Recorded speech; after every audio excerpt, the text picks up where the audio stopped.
ഞാനൊരു യൂട്യൂബ് ചാനലിൻ്റെ ഭാഗമായിട്ട് വരുന്നത്. യൂട്യൂബ് ചാനലിൻ്റെ ഭാഗമായിട്ട്. നിങ്ങളുടെ പേര്? മാമു. ബാബു.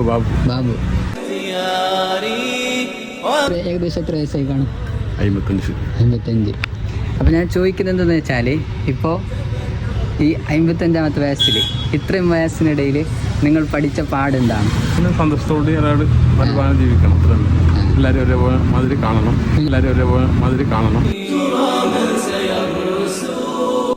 വളരെയധികം സന്തോഷിപ്പിച്ച ഏതെങ്കിലും ഒരു കാര്യം നിങ്ങൾ ഓർമ്മിക്കുന്നുണ്ടോ? അധികം കൂടുതൽ സന്തോഷമില്ലൂ. സങ്കടപ്പെടുത്തിയ എന്തെങ്കിലും പ്രത്യേക ചില കാര്യങ്ങളുണ്ട്, പറയാൻ പറ്റാത്തത് കുറേ ഉണ്ട്.